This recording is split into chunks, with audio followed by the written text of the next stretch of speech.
Fala, galera! Já fez o L hoje? Mas não é o L de Germancano, não. É o L de liderança. Eu sei que não dá muito pra entender. L de Cano? O que tem a ver? É que todo gol que o Cano faz, ele faz o L em homenagem ao Lorenzo, filho dele. Mas a minha abertura aqui, ó, faz o L, é pro L de liderança. Porque o Fluminense, graças aí à derrota do Vasco para o Botafogo, ele assumiu a liderança do Campeonato Carioca e eu tenho certeza que a gente não vai mais largá-la. O Fluminense vai se manter assim até o final da Taça Guanabara.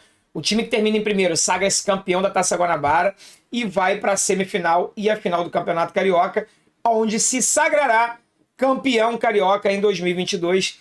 Pode anotar aí, pode me cobrar depois. Assumimos a liderança agora para não largar mais. Esse é o primeiro ponto, tá? Partida contra a Portuguesa, eu tenho muita coisa legal para trazer para vocês aqui. Modéstia à parte, esse vídeo vai ser um show de dados. Pô, Andrezão, mas você vai trazer dados de um jogo que o Fluminense jogou? Vou ligar aqui que eu tô com calor. Começa a falar com vocês, fico com calor. Você vai trazer dados de um jogo que o Fluminense jogou com a equipe reserva? É justamente por isso, tá? Eu vou trazer números aqui, algumas características da formação do time em campo que a gente tem como comparar com o time principal, considerado principal, e alguns jogadores que atuaram ontem e estão pedindo passagem. Como o próprio Abelão falou, tem muito jogador que atuou ontem que colocou uma pulguinha atrás da orelha dele, tá? E eu não vou me admirar se até a próxima terça-feira, hoje é segunda, tô gravando esse vídeo na segunda-feira, dia 14, o Fluminense estreia daqui a 8 dias, na próxima terça-feira, contra o Milionário, estreia na Libertadores, lá na Colômbia. E eu não vou duvidar, não, se o jogo contra o Nova Iguaçu e o Volta Redonda sanar algumas dúvidas que o Abelão tem e ele possa mexer nesse time, mexer em duas peças pontuais que vocês já viram na capa ali desse vídeo quais são, né? Queria pedir aqui rapidamente para você se inscrever no canal, deixar seu like, segue o nosso Instagram também, galera, visita o nosso site, sentimentotricolor.com.br. Diariamente, as principais notícias do Fluminense estão no nosso site. Visite a nossa loja também. Muita gente já adquirindo as nossas armaduras aqui do canal. loja.sentimentotricolor.com.br e clica no primeiro link tá aqui na descrição e baixa o OneFootball, aplicativo de futebol mais completo que existe. Você já sabe todas as informações dos principais campeonatos no Brasil e no exterior. E além disso, você pode assistir as principais ligas europeias de graça na tela do teu celular. Então clica aqui no primeiro link da descrição. Se você não baixou ainda, baixe o OneFootball, que é 100% de graça, tá legal? Vamos lá, galera. Primeira vez nesse Campeonato Carioca, eu fui a todos os jogos, exceto o jogo lá em Volta Redonda contra o Madureira, tá? Mas assisti pela TV. Todos os outros jogos eu tive presente. Em nenhuma das partidas, nem nos clássicos, o time do Fluminense ele saiu aplaudido do primeiro tempo, mesmo não vencendo o jogo, tá? Ontem, o primeiro tempo terminou 0-0, e a equipe do Fluminense ela saiu aplaudida para os vestiários ao término do primeiro tempo. Torcida tava muito bonzinha, Dezão? Não fui no jogo, não vi. Foi não, cara. Foi merecido, tá? Por incrível que pareça, apesar de a gente ter feito o gol da vitória no segundo tempo, o Fluminense teve uma atuação muito boa, principalmente no primeiro tempo. Mesmo com sol para cada um, sol quentíssimo, a sensação térmica no gramado era acima de 40 graus, mas o Fluminense conseguiu produzir muito ofensivamente. Duas bolas na trave com Calegari e Martinelli. Calegari, então, ia fazendo um golaço. Calegari é um caso à parte, que eu já vou trazer aqui mais informações deles para vocês. Então, a vitória foi muito justa. Placar mínimo de 1-0. Poderia ter sido 4, 5, 6-0. Tá exagerando, Dezão? Você acha? Vamos aos dados, galera. Show de dados nesse vídeo de hoje, viu? Aqui, eu vou passar para vocês agora a posse de bola. O Fluminense teve 55% de posse de bola. Comparando com a média do time no campeonato, a gente conseguiu igualar. O que isso aqui traz, galera, para mim de novidade, digamos assim? É uma mudança de característica, uma mudança de postura, principalmente em relação ao time do ano passado, comandado tanto pelo Roger quanto pelo Marcão. Se a gente voltar em 2020, também tem uma mudança de postura em relação ao time do Odair Helma, onde o Fluminense sempre jogava de forma reativa, apesar de ter conseguido os resultados com o Odair e com o Marcão, com o Roger não conseguiu, ou melhor, até conseguiu, né? Por um fio, a gente não chegou numa semifinal de Libertadores, chegamos até as quartas de final da Libertadores. Então, mesmo aquele futebol horroroso, reativo, entregava a bola para o adversário o tempo inteiro, a gente conseguiu alguns resultados agradáveis. Não conseguimos o objetivo final, que foi o título. Mas dessa vez não. Esse time do Abel, ele propõe o jogo, ele quer ficar com a bola o tempo inteiro. Isso a gente consegue ver aqui, ó, no número de finalizações. O Fluminense finalizou 19 vezes contra a Portuguesa. Teve um aproveitamento aí de 47% nas finalizações. Das 19, acertou 9, errou 10. Se a gente olhar para o quadradinho do lado, a média do time do Fluminense no Campeonato Carioca é de 17,3 finalizações por jogo, tá? É uma quantidade muito alta. A gente chegou a ver como característica no time do Odair, do Roger e do Marcão, o Fluminense às vezes finalizando 3 bolas no gol, 2 bolas no gol, e às vezes vencendo por 1-0, com uma eficiência muito alta. Esse time do Abel, nesse início de temporada, a gente consegue ver um número de finalizações muito alta, ou seja, o Fluminense está criando, o Fluminense está produzindo, o Fluminense está partindo para cima do adversário, está buscando o gol o tempo inteiro, mas falta melhorar o quê? A eficiência. Afinal de contas, a gente tem uma média de 17 e um aproveitamento aqui, ó, de 35%, tá? A cada 17 finalizações, apenas 6 certas. A gente precisa melhorar o aproveitamento, a eficiência, mas a quantidade de finalizações está alta. Como você pode ver no quadrado aqui do lado, a média do Campeonato Carioca, dos clubes que disputam o Campeonato Carioca, é de 13 finalizações. Então, ou seja, a gente está com a média bem acima. A média do time, e no jogo de ontem, com o time em reserva, 19 finalizações, tá? Vamos lá aqui os cruzamentos, galera. Vocês podem ver na tela aqui que tem outros fundamentos, tá? Eu vou aqui no que eu considero os principais. O Fluminense cruzou 28 vezes. Um aproveitamento ruim, de 21%. De 28 bolas alçadas na área, apenas 6 cruzamentos certos, tá? A média do time do Fluminense é de 25 cruzamentos, com 22% de aproveitamento, tá? Afinal de contas, o Cris Silva jogou ontem, o Calegari atuou no lugar do Samuel Xavier, e todos nós consideramos, eu acho, pelo menos, né, que o Calegari é um lateral superior, então a média que não muda muito, ó, tá? A média não muda muito e o Fluminense precisa melhorar nesse quesito. Mas já evoluiu, né? A gente passou alguns jogos na temporada 2021 com os nossos laterais sem acertar um cruzamento sequer. Acertamos 6 no jogo de ontem e a nossa média é 5. Então tá evoluindo. Lançamentos, galera. A famosa bola longa, né? A gente tem uma média aqui do time, ó, de 27 lançamentos, tá? Com aproveitamento de 42%. A cada 27 lançamentos, 11 lançamentos e meio correto. Ontem, a gente lançou menos, 20 lançamentos. E tivemos um aproveitamento bem inferior. Isso aqui, para mim, tá muito na cara que quem faz o Fluminense ter um aproveitamento muito bom nas bolas longas é o Felipe Melo, tá? Que, para mim, é o melhor jogador no Campeonato Brasileiro, no futebol brasileiro, no aspecto bola longa, lançamento. O Felipe Melo tem a melhor bola longa do Brasil. E por isso que a média do time é 1, e no jogo de ontem ela foi bem abaixo, tá? Pela ausência do Felipe Melo. Aqui nós temos outros fundamentos, interceptação, drible, viradas de jogo.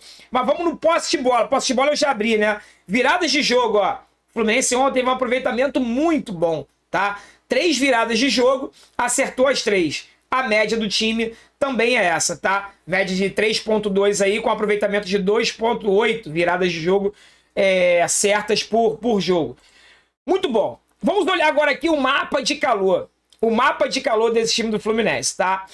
No jogo de ontem, galera, a gente vê aqui uma característica, é o quadrado da esquerda, tá? Da sua esquerda. A gente vê como característica aqui algo que foi diferente dos jogos anteriores. E eu tenho uma explicação para isso, tá? No mapa de calor, todos os jogos que eu analisei, o mapa de calor da equipe do Fluminense, a gente tinha um time completamente torto jogando pela esquerda. Muito em função ali do William Bigode e do Cris Silva, tá? No jogo de ontem, o William Bigode não jogou. Jogou o Natan. E aí, no meu modo de avaliar, o Abel, ele testou o Natan naquela posição, mas tirou o jogador da sua zona de conforto. Tirou da onde ele mais pode render. E o Natan não fez uma boa partida, porque não é característica dele jogar aberto pela esquerda. Então, como a gente pode ver aqui o mapa de calor, muito pouca concentração de jogadas do lado esquerdo. Em compensação, o lado direito, que normalmente deveria ser assim, devido ao Luiz Henrique ser o titular, ontem a gente teve uma maior influência do jogo aqui pelo lado direito, muito em função, galera, do John Arias, tá? O John Arias foi o melhor jogador da partida, o Abel testou ele do lado direito pela primeira vez.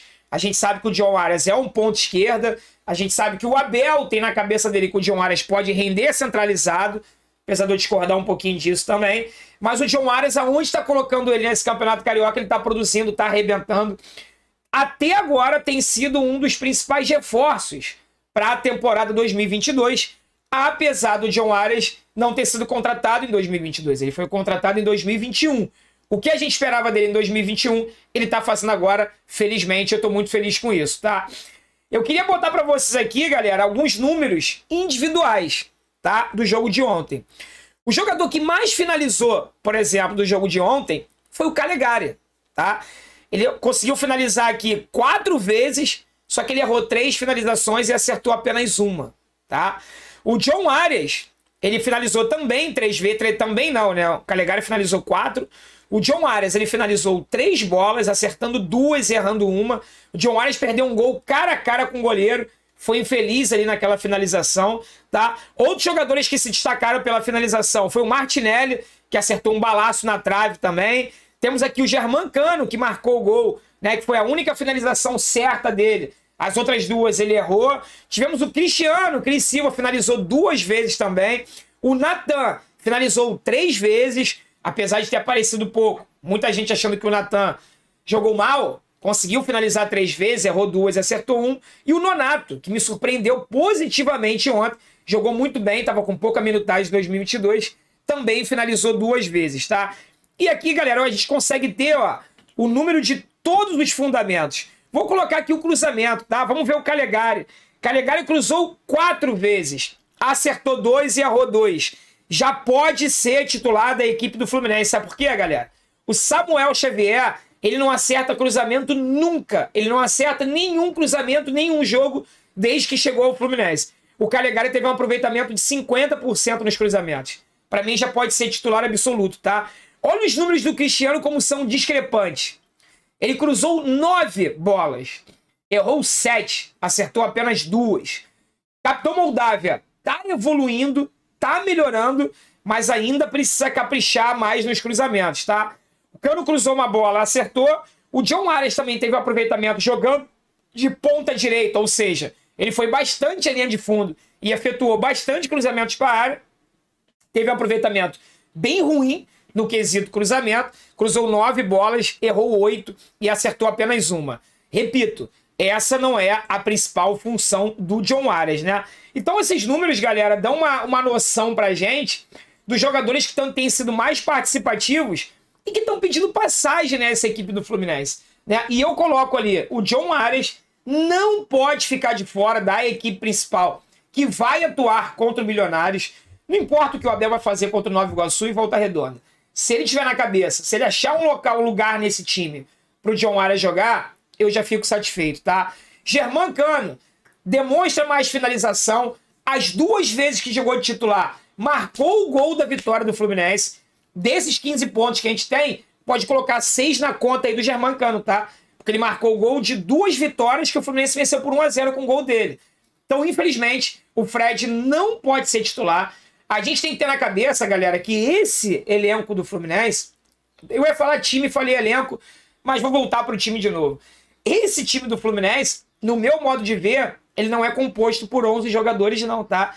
A gente tem pelo menos aí 15, 16 jogadores que vão alternar bastante entre titular e reserva. Inclusive o Abel falou isso na entrevista coletiva dele pós-jogo, falando que perguntaram sobre quem será titular, né, para a temporada, Cano ou Fred e tal. Ele falou que o Cano tá botando uma pulguinha atrás da orelha dele, assim como o John Arias também. Elogiou o Calegari, que para mim é outro jogador que precisa ganhar a titularidade.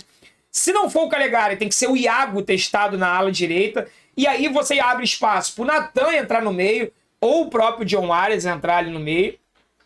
Fica a critério do Abel, tá? Mas quando perguntado sobre o Fred ou o Cano, o Abel respondeu que vai depender do adversário, tá? Então eu acho que vai ter uma movimentação de jogadores muito grande nesse time E a gente tem que começar a se acostumar que não existe um time titular absoluto. Não. Esses 11 aqui, se pudessem, se fossem máquinas, robôs, jogariam todos os jogos da temporada. Eu tô falando isso porque a gente sabe que tem cansaço, fadiga, lesão, cartão, expulsão, né? Suspensão por 3 amarelos, suspensão por vermelho. Se não existisse isso, a gente falava assim, não, esses aqui são os 11 titulares. Hoje não tem, tá? Eu considero titular absoluto no time do Fluminense a linha dos 3 zagueiros, tá? Isso aí pra mim, Nino, Felipe Melo e David Braz, ok? O Cris Silva, titular absoluto. O André no meio, tá? O André no meio e o Luiz Henrique no ataque. Esses jogadores eu considero com vaga cativa. André, você não considera o Iago titular? Cara, absoluto na cabeça do Abel, eu acho que não, tá? Pelo menos não no meio. Ele pode começar a pensar no Iago na ala direita. Por que isso? Porque o Nonato ontem fez uma partida muito boa mesmo.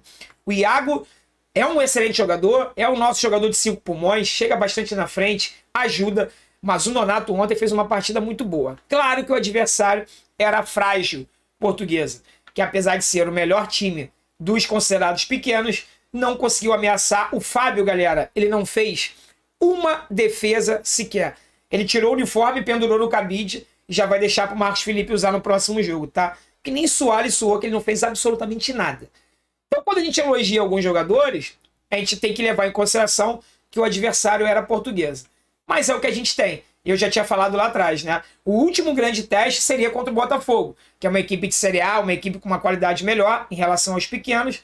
Passou dali, agora é só time mais fraco. Nova Iguaçu, Volta Redonda e terça-feira que vem a gente pega o Milionários. Então, assim, o time do Fluminense está muito desenhado, mas acho sim que o Abel, até a próxima terça-feira, sem ser amanhã, a outra, dia 22 de fevereiro, pode promover algumas mudanças para o time que vai começar o jogo contra o Milionários. Eu não vou nem chamar de time titular, porque eu acho que vai ter uma rotatividade bem grande de jogadores. E é isso, galera. Time que quer ser campeão não tem que ter um time bom. Tem que ter um elenco muito bom. Um elenco muito forte. E parece, graças a Deus, que o nosso elenco tá bem forte. Jogador entra, jogador sai e o padrão do time não cai. A gente conseguiu ver isso no jogo de ontem. E principalmente com esses números que eu trouxe aí pra vocês, tá? Tirando um fundamento ou outro, a equipe que entrou em campo ontem conseguiu manter a média da considerada equipe titular. Então isso mostra que o elenco está bem nivelado e independente de quem jogue, vai conseguir manter o nível, que no meu modo de ver, tá bacana, tá ficando bonito. Não tá lindo, como o Abel fala, ainda, mas eu tenho muita esperança que vai ficar. Tá legal? Concorda com isso? Discorda? Deixa aqui nos comentários. Quero ler. Olha aí, quero ler. Eu vai falar, eu quero ouvir a sua opinião, mas eu vou ler a sua opinião porque você deixa por escrito, né? Ao invés de eu falar que eu quero ler, eu botei quero ler. Deixa com os comentários aqui, galera. É muito divertido, né? Eu tô falando com a câmera sozinho aqui, mas eu falo com a convicção que eu tô falando com milhares de tricolores espalhados pelo mundo. Então eu parece que vejo um monte de tricolorzinho assim aparecendo aqui na minha tela. É maluquice da minha cabeça, mas enfim. Eu tô falando com você. Você mesmo tá aí do outro lado me assistindo agora. Tá legal? Espero que vocês tenham gostado desse vídeo, galera. Desculpa as brincadeiras. Se não deixou o like, deixa agora. Se inscreva no canal. Baixe o OneFootball, hein? É de graça. Se não baixou, tá perdendo tempo. Porque o aplicativo é muito bom. Tá legal? Fique com Deus, galera. Um forte abraço e saudações tricolores.